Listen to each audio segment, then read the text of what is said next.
Buenas noches, ¿qué tal? Conforme a la puntualidad vamos a estar comenzando ya. ¿Qué tal se escucha el retorno a mi audio? ¿Qué tal, Buenas profe? ¿Cómo noches, andamos? profe. Sí. Todo Se bien, escucha bien, todo. profe. Se escucha bien, se escucha bien. Qué suerte. Bueno, eh, como habíamos quedado en la fecha de hoy, vamos a completar la unidad 3. Ya está cargado el tema del trabajo del cuestionario para que puedan completar. La fecha límite de entrega es dentro de 15 días. Ustedes pueden entregarlo hoy mismo, pero, o sea, tienen hasta el 15 para entregar en la plataforma. No sé si llegaron ya a mirar.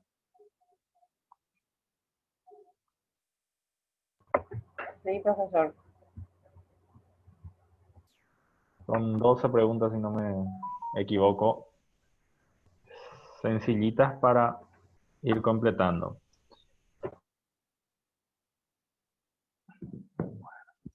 ¿Alguna duda, consulta que quieran realizar?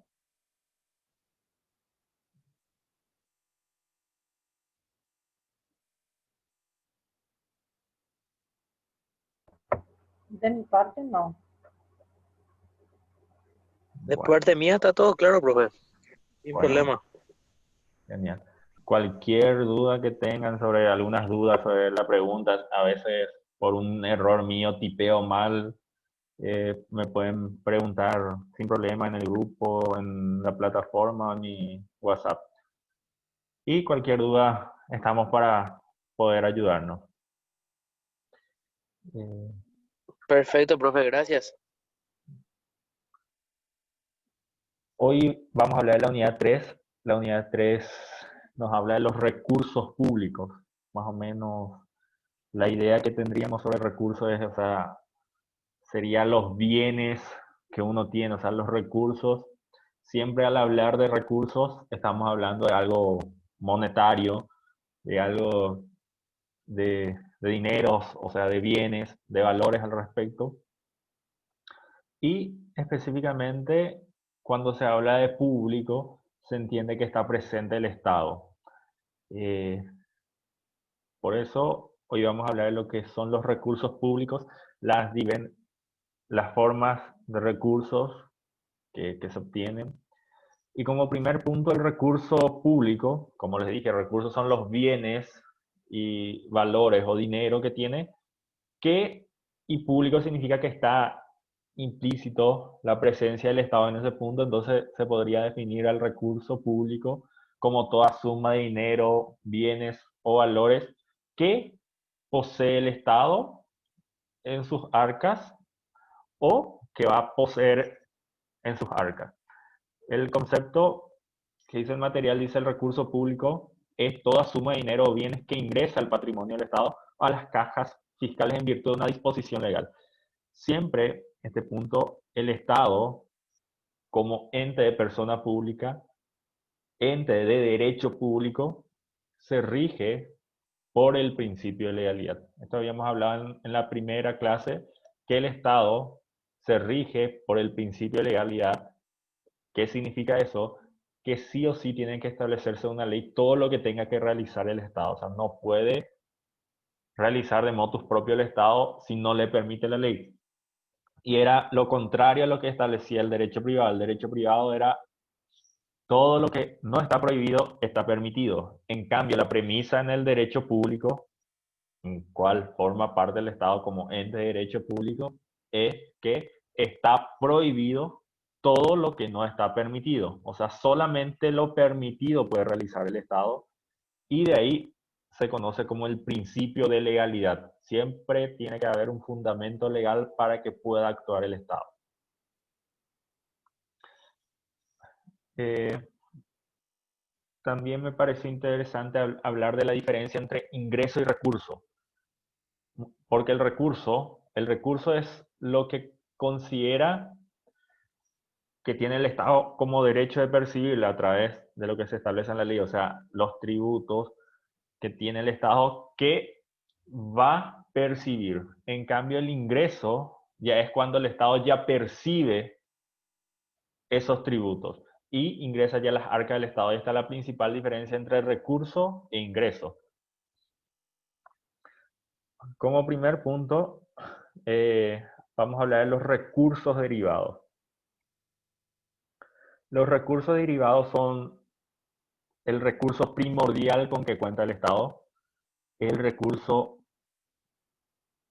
que casi mueve la mayoría parte de los entes del gobierno, de todos los estados, de la gran parte del Estado, que son los tributos. Por eso habla que tiene una implicancia jurídica, política y económica, que denominamos los recursos tributarios. Esos recursos tributarios siempre se viene de la economía privada. Desde ese punto de la economía privada se obtienen los tributos. Y era lo que siempre cito a Rousseau en el contrato social.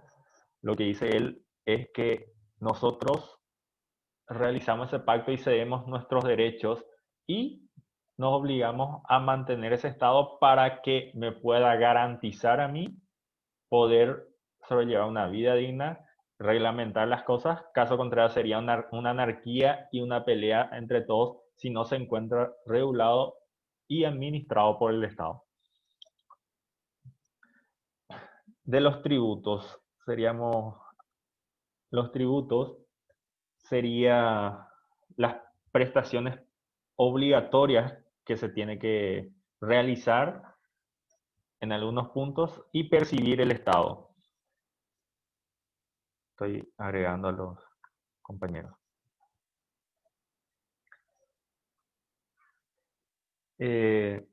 Los tributos, dice, son ingresos públicos de derecho público que consisten en prestaciones pecuniarias obligatorias impuestas unilateralmente exigidas por una administración pública como consecuencia de la realización de un hecho imponible al que la ley vincula el deber de contribuir. Siempre es unilateral este punto porque el Estado es el que establece los impuestos, las tasas, o sea, el Estado es el que establece a través de las leyes, a través del poder legislativo, a través del poder legislativo los tributos. Por eso la unilateralidad al respecto, porque solamente una parte decide lo que hay que pagar. Pero eso, como les dije, tiene su fundamentación filosófica, que en las primeras unidades habíamos hablado, y reitero nuevamente a Rousseau con el tema del contrato social, o sea, de eso se sustenta para buscar el bien común.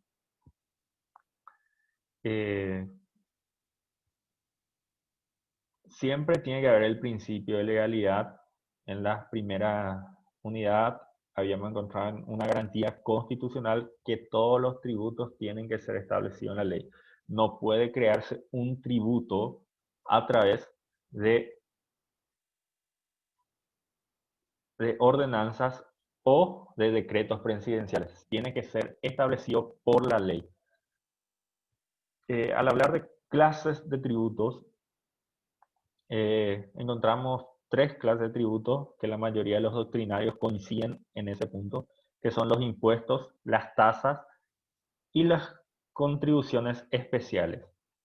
El impuesto, lo que sería el más común, que es directamente sin recibir una contraprestación directa al respecto, uno paga, ya sea el IVA, el impuesto a la renta personal, por citar algunos. O sea, directamente esos impuestos se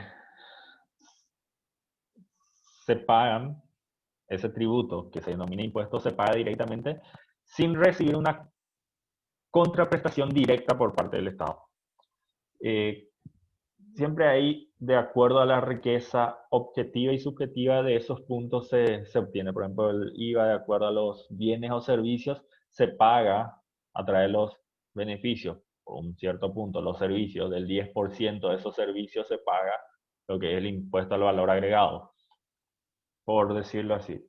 No hay un concepto específico al respecto, pero podríamos definir como cuya obligación tiene un hecho generado, una situación independiente a toda actividad estatal relativa al contribuyente. O sea, el Estado está independiente, por eso reitero nuevamente, el que paga el impuesto no recibe una contraprestación directa. Recibe una contraprestación después cuando esos impuestos se invierten en salud, en educación, en obras públicas, etcétera. Pero uno paga sin recibir una contraprestación directa, que es lo que pasa en las tasas. En las tasas, uno paga una tasa y recibe ya una contraprestación directa del Estado. Por ejemplo, uno paga las tasas judiciales para que pueda uno acceder a la justicia a través de ciertos montos cuando no entra la competencia del juego de paz, o a través de cuando establece un mínimo, supero el mínimo de 100 jornales, se empieza a pagar las tasas judiciales para que se pueda recibir esa contraprestación. Sin que se pague esa tasa, el órgano jurisdiccional no puede actuar. Por eso, cuando hay tasa, existe una contraprestación directa. También existe lo que son las contribuciones especiales, que son en casos específicos, es un tributo que da una persona y recibe un beneficio derivado de la realización de esa actividad para conseguir esa actividad estatal o para la realización de una obra. Es decir, por ejemplo, se va a construir se va a asfaltar la cuadra de mi casa y yo hago una compensación especial del 30% de lo que va a alcanzar la obra, de lo que me toca a mí, frente a mi casa, por decirlo, por citar un ejemplo, para que se pueda construir esa obra. O sea, da una compensación especial con el objetivo de obtener yo beneficios de ese tributo que yo doy. Una contribución especial que siempre se escuchó es el punto de Itapúa, que había gran parte de los extranjeros que venían a ese punto, hicieron una contribución especial para que se construya el asfalto de cierto punto, y entonces aportaron la mitad de lo que iba a costar dicha obra para que se pueda construir. En el tema de las contribuciones especiales siempre se debe utilizar para ese fin que fue destinado. O sea, no puede decir el Estado, una persona da una contribución especial y decir, no, yo no voy a usar en esta hora que pasa para hacer el asfaltado frente a tu casa, voy a invertir en salud, esto es lo que me diste. O sea, si la contribución especial es para ese fin específico. Eso lo que es a grandes rasgos hablar de lo que son los tributos, que son los impuestos, las tasas y las contribuciones especiales. Hay un punto específico que son los recursos parafiscales. Que tiene que ser paralelo o de un lado, y fiscales deriva lo que es el fisco, lo que se podría definir como un recurso extra presupuestario, que no está específicamente presupuestado dentro del fisco. ¿Para qué se paga estos recursos parafiscales? Se paga para que haya una buena realización del punto de vista, y es un ejemplo clásico, por ejemplo, de identificaciones, donde uno va y paga un importe para la renovación de las cédulas, o para sacar un pasaporte, o para sacar un antecedente policial, paga un cierto importe que está establecido. Esos recursos son denominados parafiscales porque lo que vos pagás en ese momento no ingresa a las arcas del Estado en común, sino solamente se queda en esa dependencia de identificaciones. ¿Para qué esto? Para que sirva, para que se pueda administrar en ese punto y que se pueda obtener los insumos para que no falte, por decir, los insumos para que uno saque su cédula. Porque si dependiéramos de que el Estado aporte los insumos en ciertos puntos, o sea, se tendría que realizar ciertos puntos, habría fecha de que se cancela con un proveedor y no se podría obtener los insumos y uno ande con la cédula vencida. O sea, se utiliza en esos puntos. Como decir, los recursos parafiscales son los recursos percibidos en forma extra presupuestaria con el fin de la promoción social y económica. Y después entramos en lo que son los recursos originarios. ¿Qué serían los recursos originarios? O sea, de origen, que el propio Estado obtiene a través de lo que son denominadas sus empresas. La semana pasada habíamos visto que son las empresas públicas. Y los recursos originarios son los que se obtienen a través de esas empresas públicas o directamente el Estado a través de una explotación de cualquier actividad que pueda obtener. Por ejemplo, acá nos cita, por ejemplo, la INC, la ANDE, que tendría que producir en ese punto otras empresas, Petropar. Es decir, lo que se gane de esos puntos son los recursos originarios. Y entraría, por ejemplo, también dentro de los recursos ordinarios lo que son los excedentes que se obtienen en las entidades binacionales, que es recursos propios del Estado, o sea, originarios que, o sea, nosotros no pagamos para obtener esto, sino a través de esa empresa, que es las entidades binacionales de las hidroeléctricas, que se obtienen, ¿verdad? Y con eso se obtienen los recursos originarios.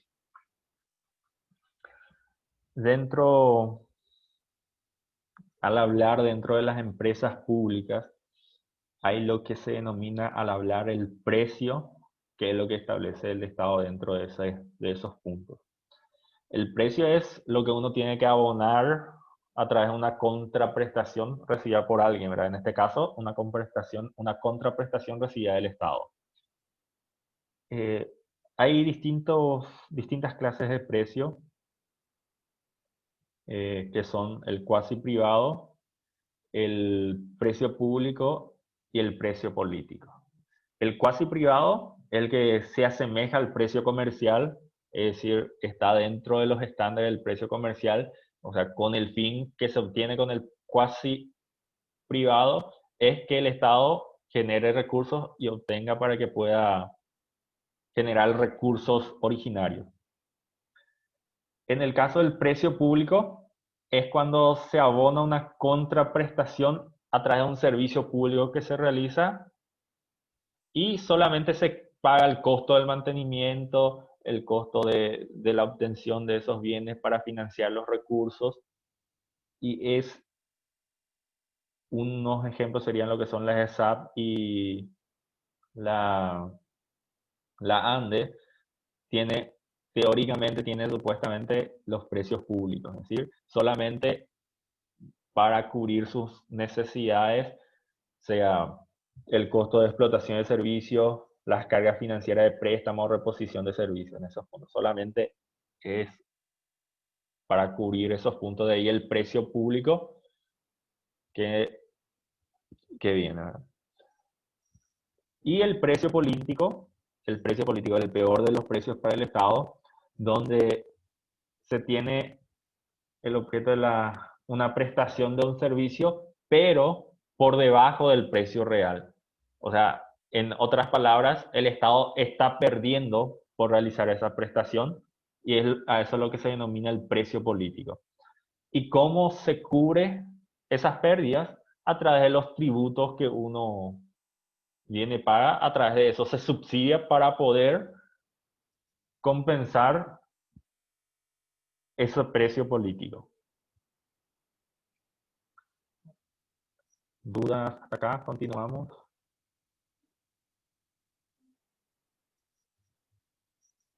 No hay ninguna duda, profe, todo muy claro.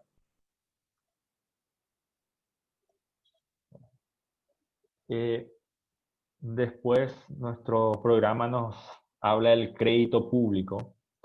El crédito, como conocen, es obtener un préstamo, por decirlo así, pero en este caso el que obtiene el préstamo es el Estado. También es un bien, y es un bien que tiene una fuerza muy respetable y útil, y como todo crédito, como todo préstamo, se tiene que hacer correctamente, ¿verdad? Porque si uno realiza un préstamo, un crédito público, sin un fin que tenga para la producción de ciertos puntos, o sea, se realiza por realizar, sería una perdición y se puede hacer un mal uso de eso y generaría deudas y yo sin obtener nada acá a cambio, ¿verdad? Que es muchas veces lo que se está haciendo, el Estado está bicicleteando, por decirlo así vulgarmente, hace un préstamo, un crédito público para pagar un crédito público, eh, o sea, no se ve, no vemos el, la utilidad de ese punto. Pero en muchos casos, esos préstamos públicos se usa correctamente, obtiene los beneficios que uno pueda obtener. Es igual como en el ámbito privado cuando uno personalmente realiza los préstamos, ¿verdad? Si uno le da una utilidad correcta, estos préstamos van a producir sus creces, ¿verdad? Si, no, si se le da solamente un préstamo sin un motivo específico, sin producir creces, va a producir pérdidas.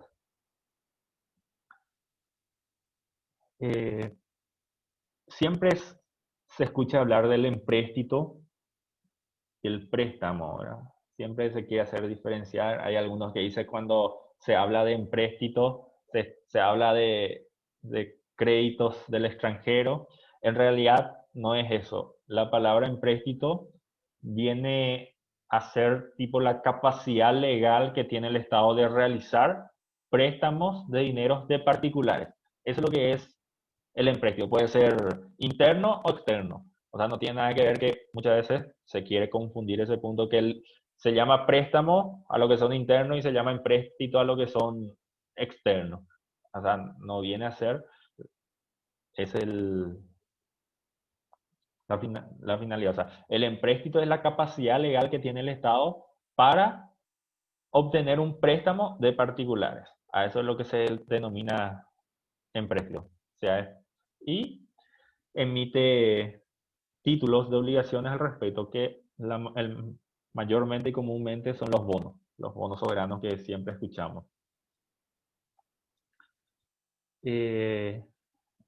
La deuda pública, como conocemos, la deuda es tener una carga de que uno tiene que pagar algo y es la misma cosa, pero en este caso lo que tiene que pagar es el Estado. Y la deuda pública debe entender la obligación jurídica que se le impone al Estado pagar a un acreedor una suma de dinero.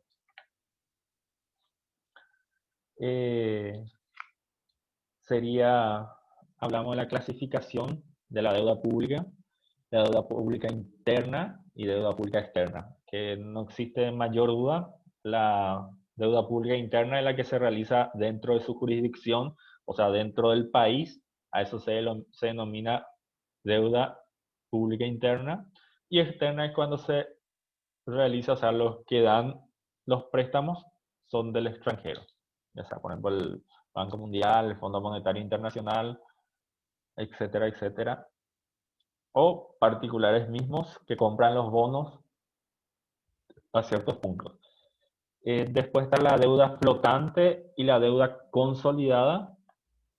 La deuda flotante sería, o sea, es una deuda que el Estado realiza en extrema urgencia, o sea, realiza sin realizar los trámites específicos que le permite la ley en este caso, para cumplir ciertos fines cuando necesidades inmediatas, cuando el Estado está apremiado, o sea, se encuentra entre la espada y la pared, por decirlo vulgarmente, recurre a una deuda flotante para poder solventar en ese momento esa finalidad o esa necesidad inmediata que tiene.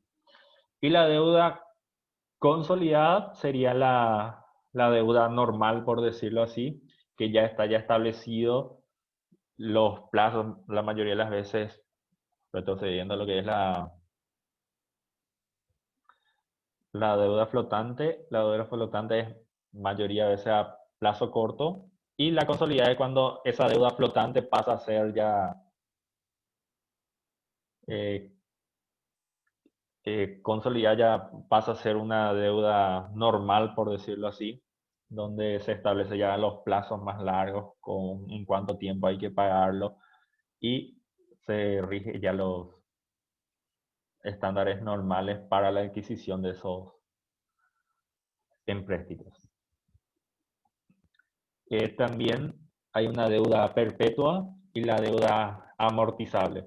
La deuda perpetua es una forma que anteriormente que tiene más un carácter histórico, que anteriormente el Estado contraía la deuda y cuando quería pagar, pagaba, o sea, no establecía un plazo específico, pero como saben, la economía se mueve, o sea, si no se pagan los impuestos, perdón, si no se pagan las deudas, no se te va a dar nuevos préstamos. Entonces, o sea, se vino desvirtuando y desapareciendo el tema de la deuda perpetua, donde decía el Estado, yo voy a pagar cuando se me antoje, ¿verdad?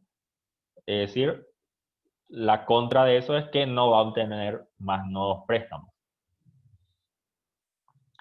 Y la deuda amortizable, que se utiliza actualmente, que se establece plazos de pago donde uno va pagando a proporciones, que va pagando a etapas, sea anual, cada lustro, o sea, dependiendo de cómo se establezca ese plazo de pago de las amortizaciones o los intereses. Y por último están las deudas a corto, mediano y largo plazo. O sea, no hay tanto que hablar al respecto. El que es corto plazo tiene un plazo corto, mediano y largo. O sea, no hay tanto que explicar al respecto. Por último, nos pide la unidad que es el riesgo país. El riesgo país es tipo una calificación que se le da al país donde se establece su probabilidad de incumplimiento, es decir, no sé si pronuncio bien, para que el Estado, o sea, se vaya de foul, no sé si pronuncio bien o correctamente, ¿no? O sea, para que se vaya a la quiebra, por decirlo así, es la probabilidad de ese incumplimiento que tiene el Estado. A eso se denomina riesgo país. ¿Y cuáles son los factores que influyen dentro de ese punto? Son los factores económicos, sociales e institucionales. Actualmente el Paraguay está bien calificado dentro de lo que es el riesgo país, o sea, no, los préstamos por eso siempre se colocan rápidamente por ese punto, que el riesgo país, o sea, su probabilidad de incumplimiento es escasa. Y por eso siempre llegamos a escuchar que la deuda interna del Paraguay es la menor, la deuda externa del Paraguay es la menor de la región. Aunque en realidad se duplicó, se triplicó en los últimos años, sigue siendo la menor de la región, pero siempre eso hay que establecer y ver puntos. Como todo crédito público, como todo crédito que uno realiza, se tiene que dar la utilización correcta para que puedan producir los fines deseados.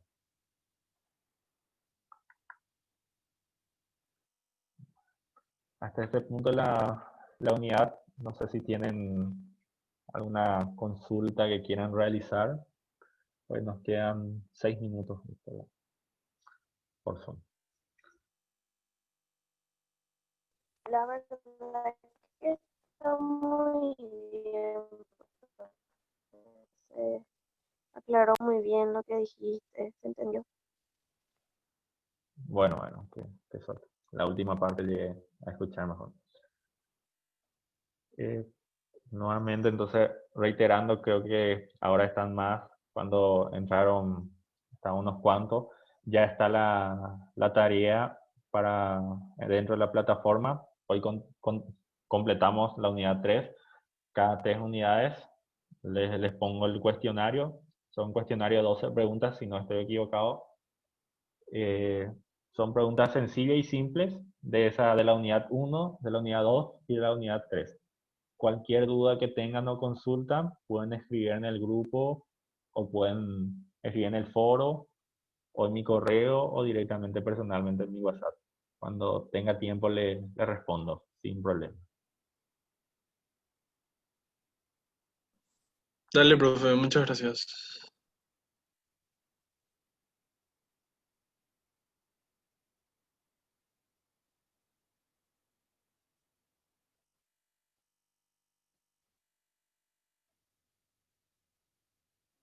Bueno, por ser viernes y un lindo viernes, si no tienen más consulta, nos encontramos la próxima semana.